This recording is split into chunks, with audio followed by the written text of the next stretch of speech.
Ça va très rapidement. Le moins, tu décales ta rambarde et tu montes. Mais de toutes les manières, c'est pas deux équipes distinctes. Tu peux y aller.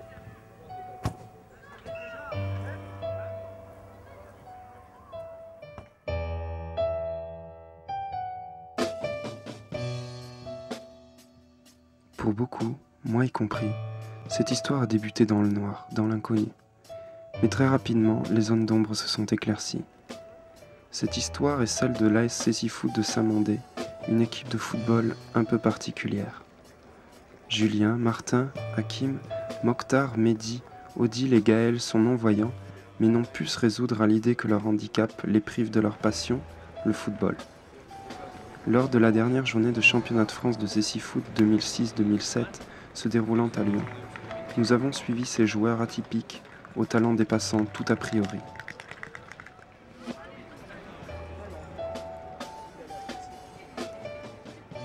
Même Toulalan, j'aime bien moi.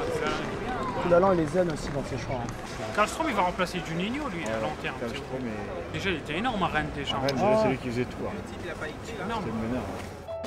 Avant cette dernière étape du championnat, Saint-Mandé pointe à la seconde place du classement, talonné de près par Marseille. Devant, Bordeaux semble d'ores et déjà trop fort pour être rejoint. Après avoir longtemps dominé le Cécifoot français, Saint-Mandé s'accroche de toutes ses forces à cette seconde place qui permettrait à cette équipe rajeunie d'emmagasiner un maximum de confiance. Tu vas filmer Martin, c'est ça? Filme-moi Hakim, tiens. Ah, vas-y, je t'en prie. Il est là-bas, Martin. Là.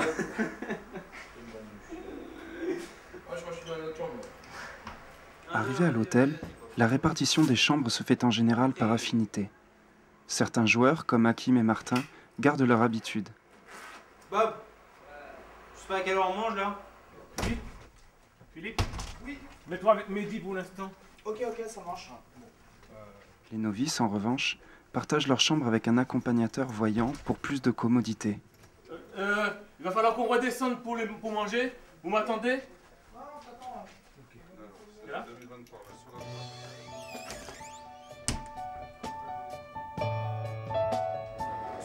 Mokhtar, tu passes devant, Mokhtar? Oui.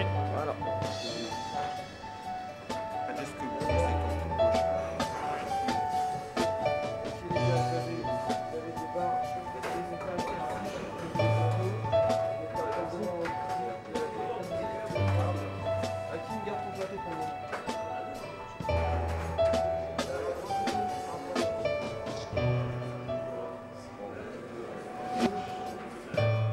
Chaque déplacement collectif nécessite une organisation bien précise.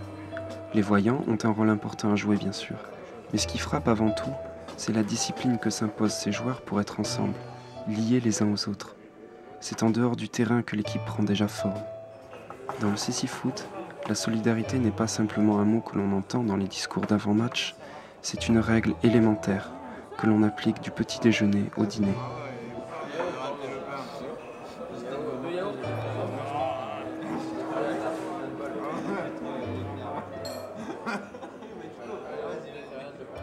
Dimitri a un poste important et quelque peu particulier. En tant que gardien de but, il est le seul voyant de l'équipe sur le terrain. Il est donc le guide de sa défense. Un peu de pression pour une fois, vu que c'est la fin du championnat et que la deuxième place est loin d'être assurée. Avec Marseille et leurs joueurs qui est vraiment fort en ce moment. Ils ont un bon défenseur, ils ont leur gardien qui progresse, donc ça fait des matchs solides à chaque fois. Battre Bordeaux, il faudrait vraiment un sacré coup du sort, quoi. Donc, mais bon, on a... Pas, vous n'allez pas y arriver. Si, moi j'y crois tout le temps. Je dis ça parce que pour être diplomate, mais sinon j'y crois à chaque fois que je rentre sur le terrain. Et avec notre entraîneur, tout est possible. Je laisse parler le meilleur gardien du Cécifoot. Non, Alors, le coach en fait de l'équipe, c'est la personne qui va guider les joueurs au milieu de terrain. C'est-à-dire que, si vous voulez, le terrain est divisé en trois parties. Il y a la partie défensive qui est guidée par le gardien, le but.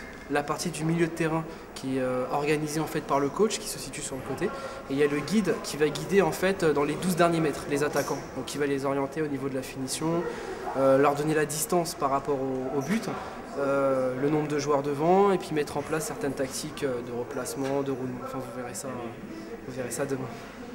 Qu'est-ce qui t'a attiré a priori puisque tu pouvais partir sur du football traditionnel entraîner des équipes voilà, du football traditionnel. Bah déjà je viens du foot traditionnel et c'est vrai que suivant par rapport à ma formation, donc l'activité physique adaptée, donc j'étais plus orienté dans le domaine du handicap.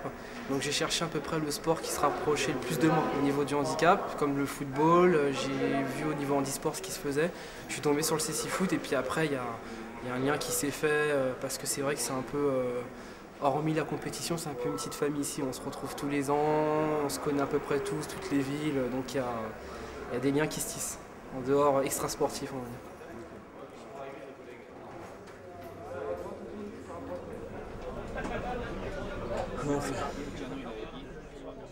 Pour rejoindre les terrains situés à 2 pas des pelouses d'entraînement de l'Olympique lyonnais, 2 bus sont affrétés. Les 2 catégories de malvoyants et les non-voyants font le trajet ensemble avant de rentrer de plein pied dans la compétition. Mais avant d'appréhender le terrain et afin d'apprécier le spectacle à sa juste valeur, une initiation aux règles du cécifoot est impérative. Ça se joue l'équivalent d'un terrain de handball, mais il y a des barrières sur les côtés, donc c'est pour éviter que le ballon sorte et pour que le ballon reste en jeu le plus longtemps possible. Il y a un ballon à grelot en fait que j'ai là, donc qui, quand il se déplace, fait du bruit, ça leur permet de se repérer et de le retrouver. Et donc ensuite, il y a, ça se joue à 4, 4 joueurs plus un gardien qui peut être voyant ou malvoyant, mais donc voilà. Et le gardien en fait guide ses défenseurs. Globalement, les fautes, c'est les mêmes qu'au foot, qu'au foot traditionnel, sauf qu'il n'y a pas de hors-jeu, il n'y a pas de coup franc direct, tout ça. L'autre spécificité, c'est qu'au bout de 3 fautes collectives, donc 3 fautes par la même équipe, il y a ce qu'on appelle une double pénalité. C'est un penalty en fait, mais au lieu d'être à 6 mètres comme le penalty normal, il est à 8 mètres. Donc c'est un mélange de coup franc et de penalty, c'est un coup franc sans mur à 8 mètres.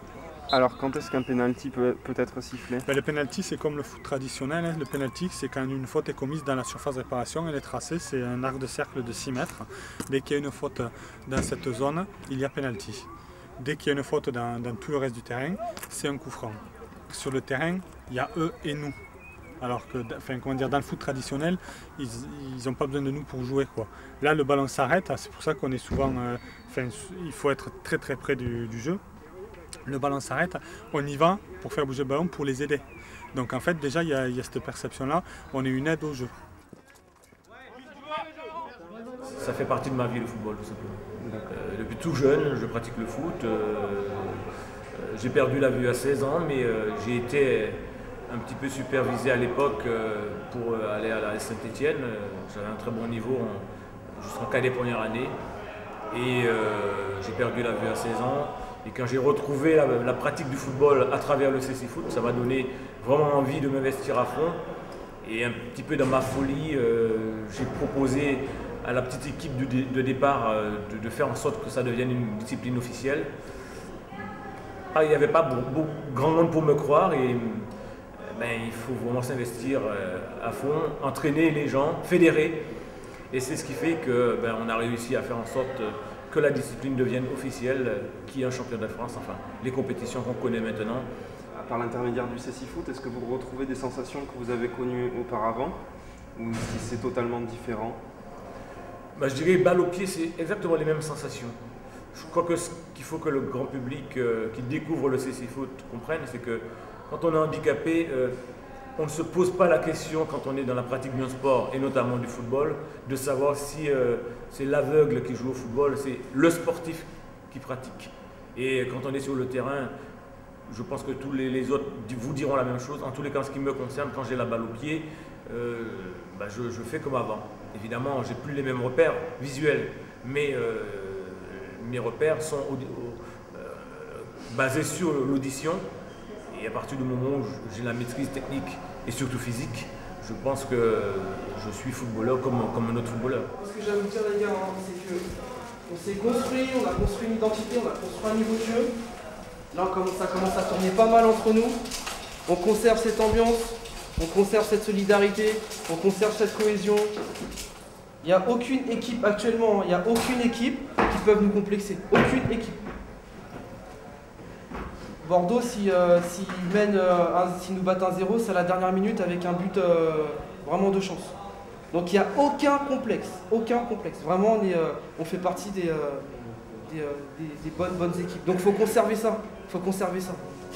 Et surtout, ce qui fait notre force, c'est qu'à des moments dans les compétitions que j'ai remarqué au Havre ou à Marseille, on a su se remettre en question. On a su parler entre nous. C'est très important. On a fait des points pendant les temps morts, on a su se remettre en question, on a su parler entre nous, il y a du dialogue entre nous. C'est exactement ce qui fait notre force aussi. Hormis notre capacité tactique et technique. On sait que le titre est joué, donc c'est la deuxième place qui est en jeu. Donc Marseille, ils sont juste à un point de nous. Donc là, il n'y a pas de sentiment. Hein. Je suis là.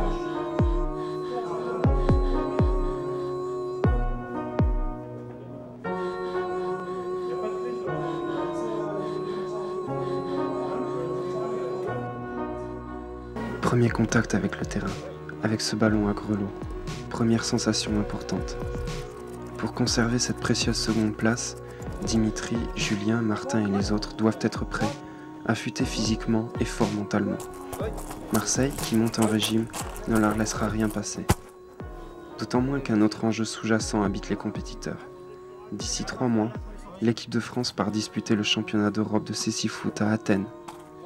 Cette ultime journée de championnat est donc aussi le moyen pour les joueurs soit de confirmer le bon niveau démontré tout au long de la saison, soit de se distinguer aux yeux du sélectionneur par les récents progrès effectués.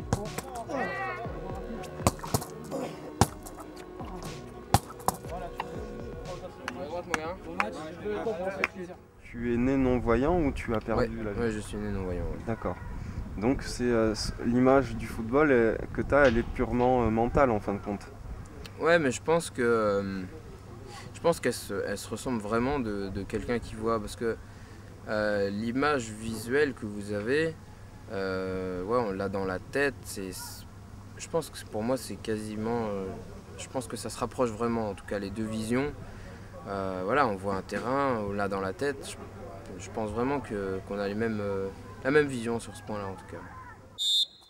Mais sur ce début de match important, c'est Marseille qui semble le plus en jambes et se représenter au mieux le terrain.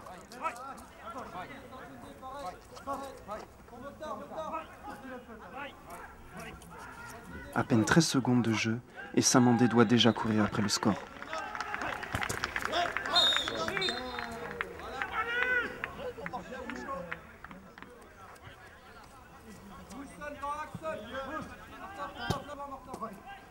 Pris à froid, Samandé peine à réagir et le jeu collectif qui fait habituellement sa force se désagrège peu à peu. Martin tente alors quelques percées solitaires, mais tout semble aller de travers.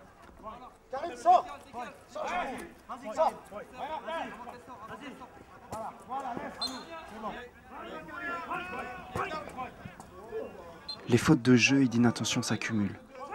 Marseille, par son attaquant, tout sauf tétanisé par l'enjeu, exploite ses moindres failles et transperce régulièrement une défense blanche et verte à l'agonie.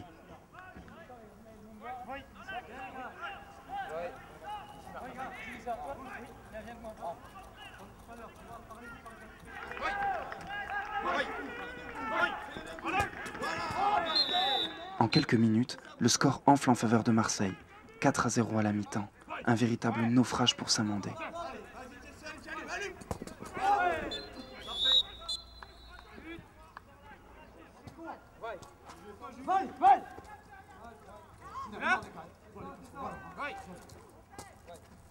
En seconde période, Julien et les siens se révoltent. L'agressivité est enfin retrouvée et le fond de jeu se remet peu à peu en place.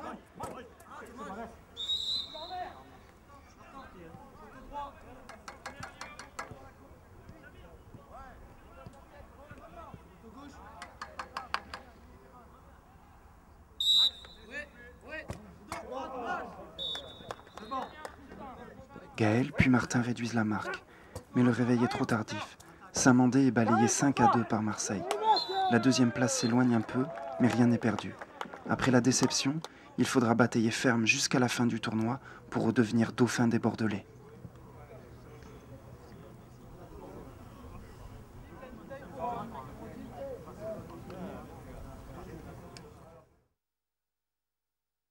On a pris un but très vite, quoi, et ça c'est vrai que ça nous a fait mal, quoi, parce qu'on avait mené déjà 2 attaques, quoi, donc c'était pas si mauvais que ça, mais en fait c'est le fait de prendre ces 2 buts rapidement qui nous ont fait beaucoup de de match. Donc peut-être couper un petit peu les jambes, peut-être cette agressivité. Puis, pour moi, en tout cas, ça a été très dur physiquement. Et même quand je suis rentré à la fin, là, même si c'était des ballons faciles, je ne les ai pas balbutiés. Ça manque, encore une fois, de gestion individuelle pour que le collectif soit beaucoup plus fort. Et là, à deux, on a été battu. Il n'est pas dit, j'espère, qu'à 4 contre 4, on va prendre la même chose. Et vous voyez comme quoi, d'un match à un autre, c'est jamais la même chose. Simplement, c'est que chacun doit être prêt pour que le groupe donne le meilleur. C'est ça qui a manqué là. Tout droit, c'est-à-dire, non mais là je frappe souvent trop haut, non? Ouais, voilà. Tu essaies de prendre un lucarne et tu frappes tout droit au centre. Je suis sûr qu'avec la frappe que tu as, elle rentre. Le deuxième match de la matinée face à Lyon se dispute sur un tout autre registre. Les contacts sont âpres et l'intensité mise par les Lyonnais est parfois limite. Ah dommage, dommage. Pour toi Robin, Martin.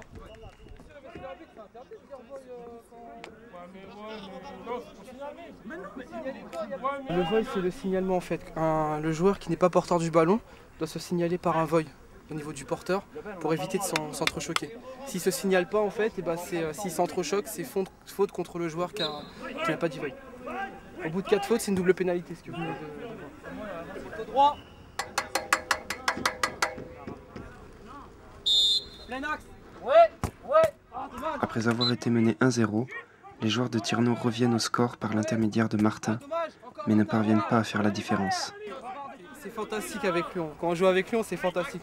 Ils inventent le règlement. Donc ouais, c'était assez difficile. Le premier match, c'est vrai qu'on n'est pas rentré dedans tout de suite et ça nous a fait très mal. On a fait beaucoup d'erreurs défensives.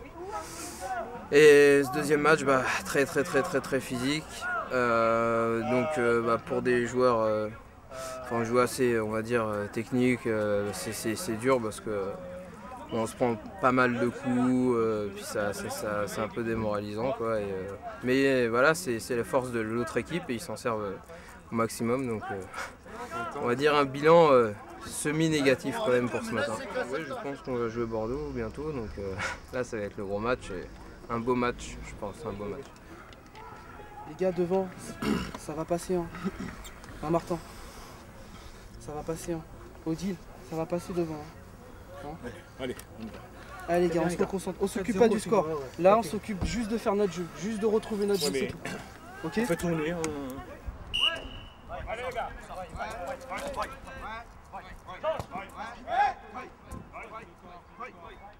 Face à Bordeaux, déjà champion avant de jouer, Samandé tient tête, se bat et parvient à plusieurs reprises à porter le danger.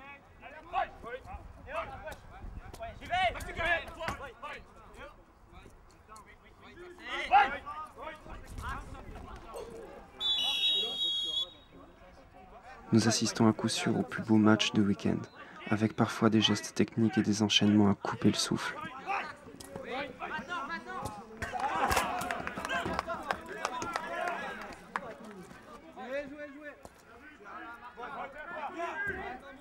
Bonne première mi-temps là. Ouais, une première mi-temps normale pour Saint-Mandé.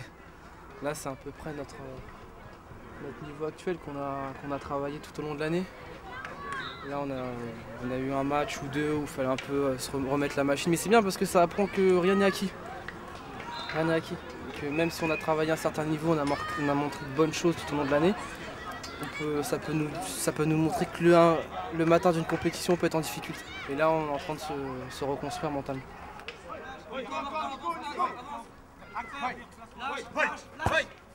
Encore une fois, Martin se distingue offensivement, mais rien n'y fait. Les deux équipes se neutralisent et partagent les points.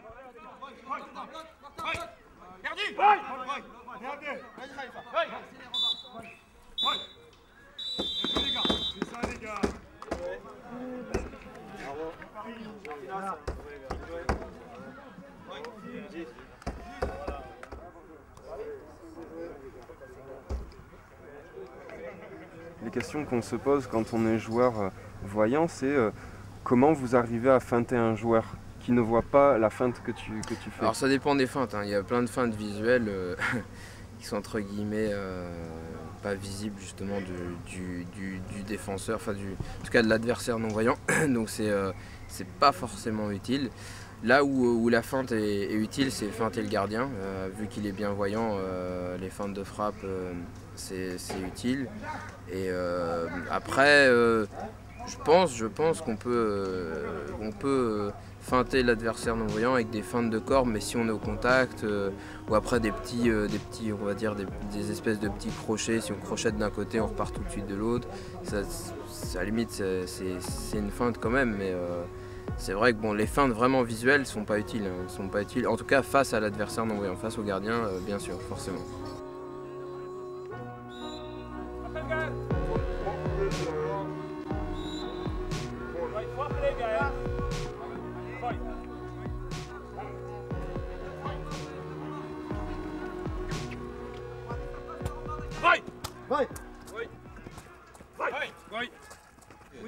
Non mais tu comprends pas, tiens, ce que je veux dire. Je comprends. Franchement, à chaque fois, c'est la même chose. Chaque fois, ils enseignent, on change, et voilà. Vous avez percuté, Attends, la seule fois où j'ai voulu frapper, là, tu m'as percuté, je l'ai mis à côté, tu m'as gueulé dessus. Je peux parler, Martin, ou pas? Mais ouais, mais... Tu me laisses parler ou pas? Vas-y. Tu sais pourquoi je t'ai dit de conserver cette fois-ci?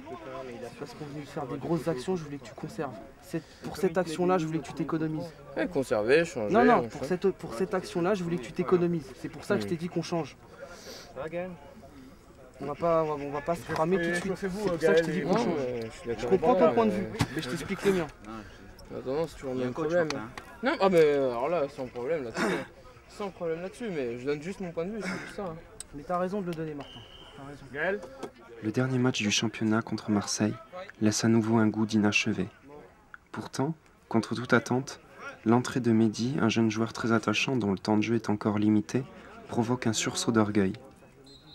Là, on fait tourner un peu Mehdi comme histoire qu'il touche un peu le ballon. On n'est plus dans la dynamique des gardiens de match. C'est vraiment parce qu'il débute dans l'activité. Parce que de toutes les manières, on est troisième. Donc,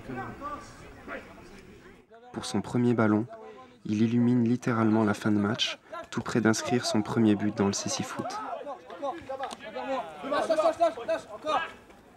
Encore Mehdi, allez. Encore, dommage.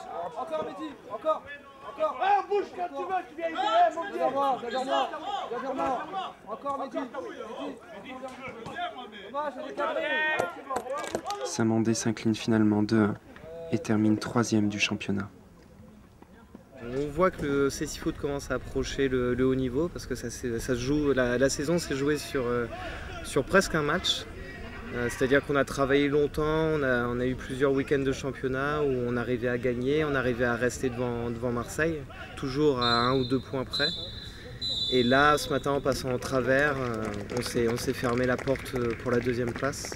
Donc comme quoi, on dit qu'à haut niveau, ça se joue à peu de choses, et là, ça s'est encore avéré vrai. D'un point de vue plus personnel, pour aujourd'hui, est-ce que ça s'est bien passé pour toi? Ah non, cette saison, je m'étais jamais pris plus de 2 buts en un match. Et là, j'en ai pris 5 en un seul match, donc presque autant que dans toute la saison. C'est vrai qu'on a un peu craqué tous pendant ce match-là. Quand on passe au travers de matchs comme ça, on se prend 5 buts dans un seul match. C'est quand même difficile de prétendre à la place en équipe de France.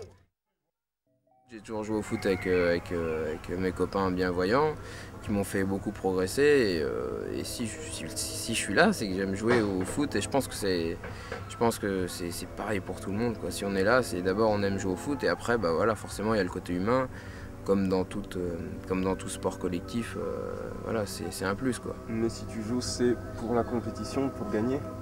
Forcément, mais c'est surtout pour le plaisir de jouer.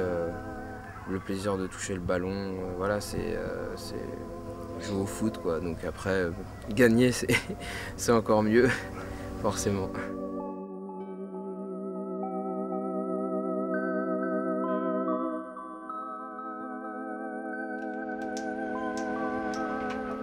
Un énième périple en TGV et une médaille de bronze plus tard, retour au quotidien. Au murmure de la foule, à travers laquelle il faudra se frayer un chemin, viennent se mêler des souvenirs tout neufs, que nous qualifierons d'intenses pour avoir eu la chance de les partager avec ces hommes, ces compétiteurs.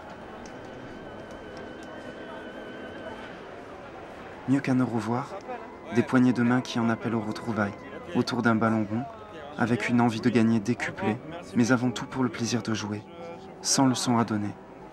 Pour le football dans sa plus pure expression, tout simplement.